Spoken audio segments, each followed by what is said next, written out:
presentation is going to cover the teaching of productive skills. To start with, if we think about the way in which you learnt your first language, most of us go through a particular process.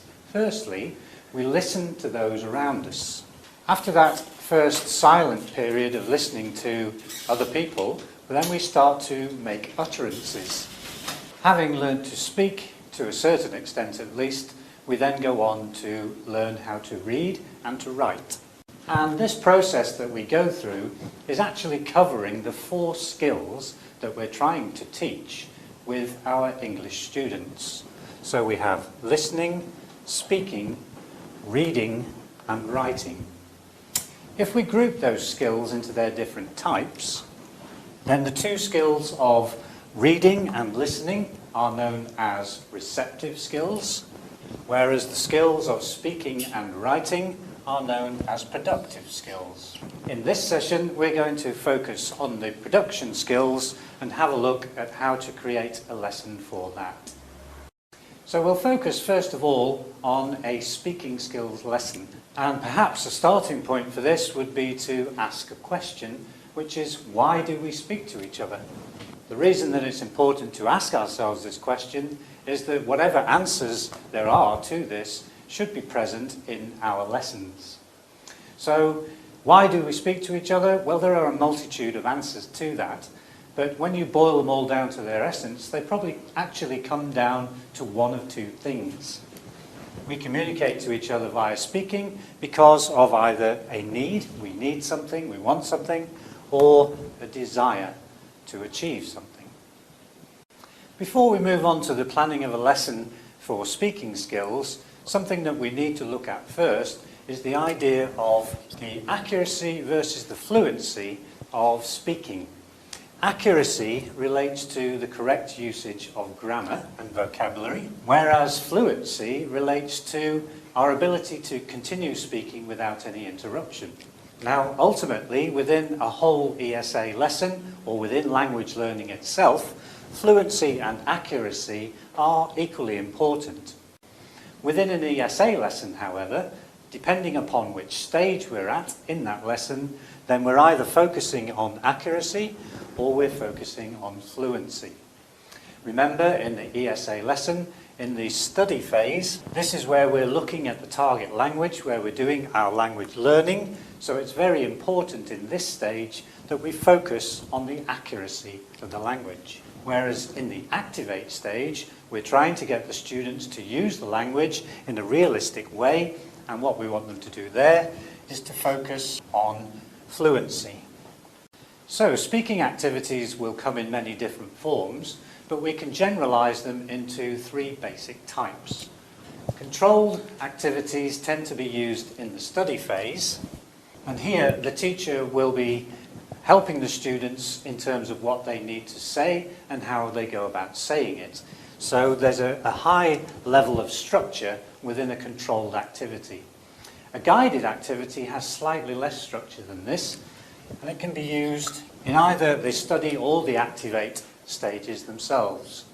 The final type of activity, or class of activity, is called a creative activity, and this one would be used in the activate phase. In a creative activity, we're giving a scenario or a very small amount of structure, and we're asking the students to actually create their own answers to this particular question. Regardless of whether your activity is controlled, guided or creative, there are a number of things that you need to make sure are in place before you could expect the students to actually start them. So the first thing goes back to the reasons why we communicate in the first place. There is little point asking our students to create a speaking activity unless there is some need or desire to do that. So we have to make sure that we generate interest in this particular activity before we actually start.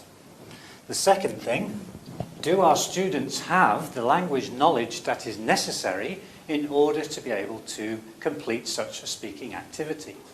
If they have a lack of grammar knowledge or a lack of vocabulary knowledge around this particular speaking activity, it's going to be very, very difficult for them. Thirdly, when asking the students to create language in terms of a speaking activity, it's always very useful to put them in pairs. By putting them in pairs, you allow them to interact and therefore gain even more speaking practice, but also you reduce stress because all of the effort is not concentrated on a single individual. So let's consider now a typical speaking lesson and the stages that we need to go through from the very start until the finish. Before the lesson even takes place, there are a number of things that you need to have considered. Obviously, you need a very clear idea of what it is you're expecting the students to have to do, and they need to know why. It's very important before you ask them to do an activity that they have an understanding of the purpose of that activity. You should secondly have had a thought about what they already know. Linked to that is, will it be necessary to do any form of pre-teaching before I can expect them to do this activity?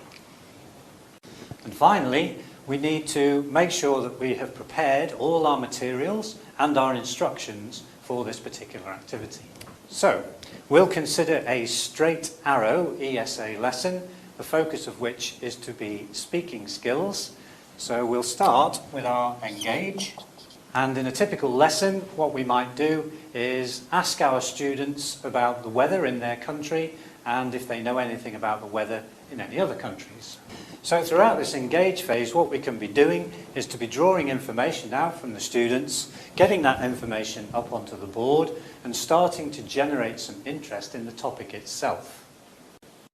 Once we're satisfied that all the students have been engaged and that they've been given the opportunity to say something, we can move on to our study phase. Here, it may be necessary or useful to actually pre-teach some gaps in knowledge that have been shown from the engage phase. And those gaps in knowledge may include actual grammar structures or indeed useful vocabulary. And it's very important that before we move on to doing any forms of activity, that we check their understanding of this material. So we need to do some study exercises. It's also very useful if you leave this information up on the board for that study period.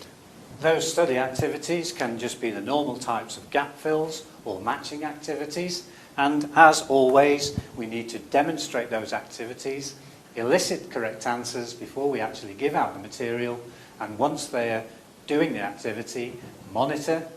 When it's complete, we can then feed back and correct as necessary. The final stage of the lesson will be the activate, and the activate phase is going to form the main speaking activity within the lesson. So it's very, very important that here we do a good demonstration of what it is that we're expecting them to do, that we elicit the type of target language we're expecting them to produce from the activity. So one way we could go around it is to firstly form pairs. Each pair is going to be given a card, and onto that card they're going to write a country and a month. What the teacher can then do, just to add a little bit of spice to it, is to collect all of the cards in, shuffle them around, and then redistribute them to the pairs so that they get a card that doesn't have their country or their month on it. What they're then going to do is to be asked to create a weather forecast for that country in that particular month. Now, obviously, this will be written down, and once all of the students have completed their forecast, what we can then do is the main speaking activity where they would actually read out this particular information. So, obviously, we would need to feed back on that afterwards. If there are any common mistakes between all of these feedback sessions, then we can cover those after the session has finished. We're now going to move on to the second of the productive skills, which is writing. And again, we'll look at the background too and create a typical lesson for a writing skills session. One of the things to be aware of in a writing skills lesson is that writing tends to be more formal than spoken English, so there will be some differences between the two, such as writing very often uses less contracted forms and so on. But having said that, there are many similarities between the two particular skills. So many of the considerations that we had for a speaking skills lesson will also apply here to a writing skills lesson. Within writing skills itself, there are some sub-skills that we may want to teach. And those sub-skills could include, but are not limited to, handwriting, spelling and punctuation. Now, handwriting tends to be a personal thing, but it is very important for our students to get handwriting practice to make sure that they are forming the letters correctly and so on and so forth. Spelling, obviously with the English language not being phonetic, spelling can often be a problem for all levels of student. If we take a simple example, obviously the spelling differences between those two, even though they actually sound the same, bow and bow, the spelling is completely different. So this can often create problems for our students. Finally, punctuation. We should be aware that many languages have a very different punctuation system to that of the English language, and some languages have no punctuation whatsoever. If you're teaching students with a different punctuation system or no punctuation, then obviously our system within the English language can be quite difficult. There are different types of writing that we can do within each of these particular skills, and they would be categorized as either situational or creative. A situational piece of writing refers to a different type of writing that might take place. For example, the way in which we write a postcard would probably not be the same as the way we would write a formal letter. And the way in which we write a formal letter would probably not be exactly the same as we would write an email. Whereas in a creative situation, what we're actually doing is things like stories, the creation of dialogues, and quite possibly even the creation of poetry. So let's have a look now at what might take place in a typical writing lesson. And again, we're going to use the format of a straight arrow ESA lesson. Our first stage is to go through the engage stage, and if we think back to what we said before, what we need to do is to try to generate interest. So an example here could be, we show a picture first of all, taken from a newspaper or magazine, and then we can ask the students some questions. From looking at the picture, we can ask them if they can tell us what is actually happening now, as shown by the picture. Then we can generate a bit more interest by asking them to give us ideas about what they thought was happening before this picture took place and what happened after. So here we're just trying to build up the idea of a sequence of events taking place. They can see the picture, and that's the middle event, but they've also got a picture in their mind now of what happened before or could have happened before, what happened in the picture, and then what happened afterwards. So what we can then do is to move on to our study phase. So for the study phase, what we're going to do is to show them the idea of a cartoon strip. In the cartoon strip, what there's going to be are some people with speech bubbles, and this is going to represent where dialogue will appear. And in the bottom, there are these rectangular boxes where there will be descriptive things happening. So it will explain the actual situation that these people are in. So we get across the idea, first of all, that these are for speech and these are for description. And we can then show them a blank one of these cartoon strips and try to elicit from our students what could possibly the people be saying and in what actual situation are they in order for them to say that. Once we've gone through that, we can move on to our first study activity, and in the first study activity they'll be given a cartoon strip which either has the dialogue missing or it has the descriptions missing, and the idea is that the students fill in the one that's not there. The second study activity can then switch that around, so if the dialogue was missing, this time they have to fill that in, and so on and so forth. Remember, for each of those activities, that you need to demonstrate, elicit a correct answer before you give out the material, then monitor, feedback and correct. For the final stage, in the activate, what we're going to then do is to put those two ideas from the study phase together, and we're going to give them a cartoon strip which has neither the situational description of the language or any dialogue in the speech bubbles, and the students are going to have to fill in both of those bits of information. Once they've done that, they can then read those back to us for their feedback, and we can correct any common mistakes between them. This presentation is going to have a look at the idea of receptive skills and how we can go about teaching receptive skills lessons. There are two receptive skills, and they are reading and listening. If we think about, first of all, why do we read or listen, then there are probably two main answers to that. Firstly, it could either be for entertainment or it could be for a specific purpose. Within the reading and listening areas, there are a number of sub-skills that we can teach our students. Firstly, what we can do is to show different examples of reading. So let's say, for example, that we had just bought ourselves a new video camera, and along with that video camera came a whole book of instructions. In order to find out how to get that camera working, then we would need to very carefully read each page of that brochure, and that would be what is called detailed reading. Now, unfortunately, most of us don't get our video cameras working straight away because we don't do that detailed reading. We tend to do something which is slightly quicker, which is called scanning. And in scanning, what we're trying to do is to look for specific information. The other type of quick reading that we do is something called skimming. And what we're doing in skimming is we're trying to get a general overview of what the text is actually saying. Other types of reading skill that we can actually teach is reading for prediction. So having read a certain amount of various texts, we can then say what we think is going to happen next. And the final one for deduction, so from the information that's been given, can we make some form of inference, for example, about who actually wrote that? Before we go into looking at the actual receptive skills lesson, it would be worth thinking about what potential problems there could be in these lessons. So what things could go wrong in a reading lesson? Well, firstly, the students, when they are reading in a language that is not their native language, they tend to read every word as a separate piece. And by reading word to word, it's very difficult to get an overall impression of what that particular text is saying. Secondly, the sentence length in a lot of articles that we will get will be very long, and many of our students will not be used to that structure of language. So here it's important to have a think about the way in which the text has actually been written, and will it be fairly easy to read. The final thing is the actual structure of the article itself. So how is it written? Is it very formal?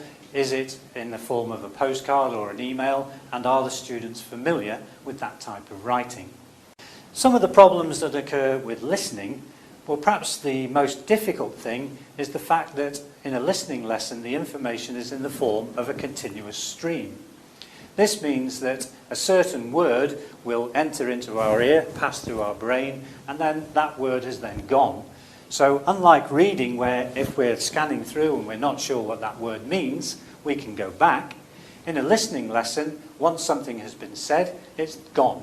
So it's very difficult to get that information back. The second problem that can occur in a listening lesson is when the information is presented too quickly. So for many students, the actual speed of speech can be a problem. One final potential problem that could occur could be that due to the teacher's accent. Very often our students are used to us as their teacher, we're speaking to them every day, but if we play some information from a CD or a tape recording of a different situation with different people, then they may not be used to those particular accents. However, when we consider that there are these potential problems, one thing we can do is to think about ways in which to avoid them.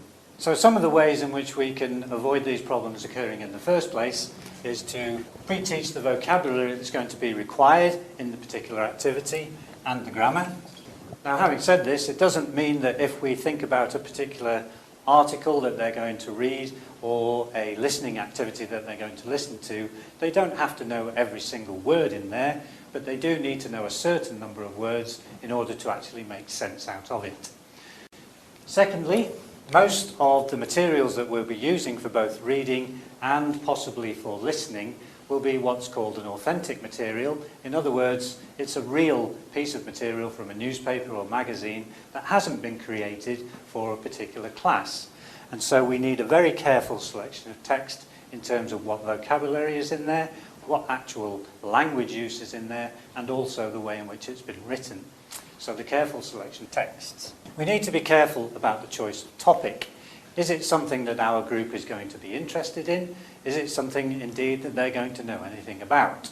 One of the most fundamental things that you can do to avoid problems is to create interest before you start the actual lesson. It's very, very difficult for students just to go straight into a reading or listening activity without any interest having been generated. So let's have a look at a typical receptive skills lesson. The main focus of this lesson is going to be reading, although there will be some listening involved as well, and it's going to be a patchwork ESA lesson. As a patchwork lesson, it will start off with an engage, and this engage, what we're going to do is to play an extract about Elvis Presley, and it's going to be an Elvis Presley song, and we're going to ask the students if they know who it is and if they know anything about him. To help generate the interest in this, we can also ask them what they'd like to know about him. What we can then do is just to introduce them to the text that they're going to read for detail later on, but just at this stage we'll do a quick skimming or scanning exercise to find some information from that particular text. Here it's important that that skimming or scanning exercise is at the most a couple of minutes so that we don't give them an opportunity to read every single word within the text. From that point we can then move on to our first study activity, and in this particular phase of the lesson it would be useful to pre-teach some language. So this would include names of things like Graceland and so on and so forth as it relates to Elvis Presley. So do some pre-teaching of vocabulary and then do a check of understanding. Once we're sure from that study phase that they have an understanding of the vocabulary required, we're going to move on to our engage. And this engage activity is going to ask them to read the first text that they had during the engage phase, but this time read it for comprehension. Again, before we start this activity, it's very important that we do a demonstration and elicit a correct answer before giving out the material. Once they've completed the reading for comprehension, then we can go on to our study, which is to ask a series of comprehension questions, typically by using a worksheet. And again, before we actually start this activity, we need to demonstrate the purpose of the activity, elicit correct answers, and then give out the material. Once they've completed the second study activity and we've gone through our feedback and correction, we can then go on to our first activate. And what we're going to do in the first activate activity is ask them to write a short biography for Elvis. On completion of the writing phase, they can then feed that back and we can have a look at any common errors that's created from this particular activity and study those errors. Once we've done that, we can go on to the final phase of the lesson, which will be our second activate activity. And that final activity, we're going to put the students into pairs and we're going to ask them to write an autobiography which doesn't contain the name of the person they're writing about. What we can then do is to get them to read out their biographies, and we can ask the class to guess who. Throughout the section on the teaching of productive skills and the teaching of receptive skills, our activate activities will usually involve some form of game.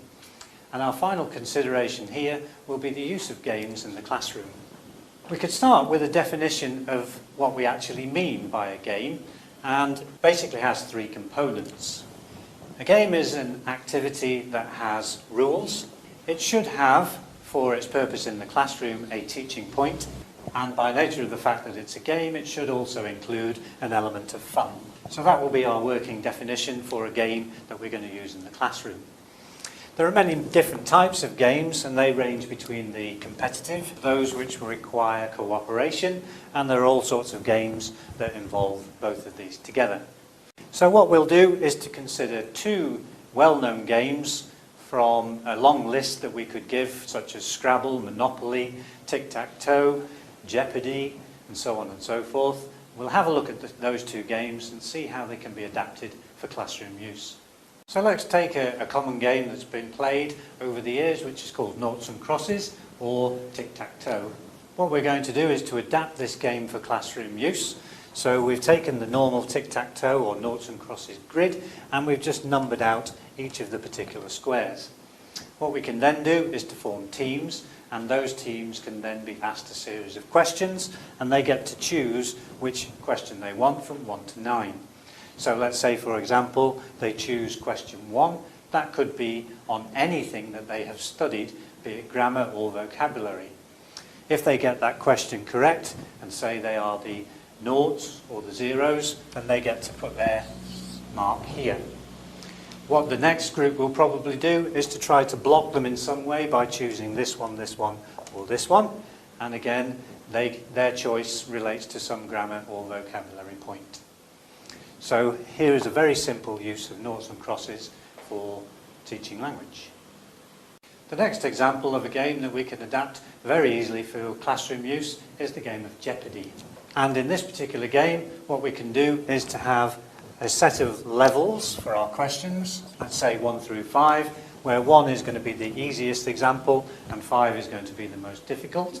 And then in each of these sets of boxes, we can have various grammar points, such as tenses, perhaps modals, vocabulary, and maybe even conditionals. So what the students can do is they can pick a particular topic first of all, and within that topic they can pick the level of the question that they want, and then we can have a set of cards that have been created to fit into these slots, and we can ask them that question at that level. So a very simple adaptation of the game Jeopardy as a very good revision game for our students.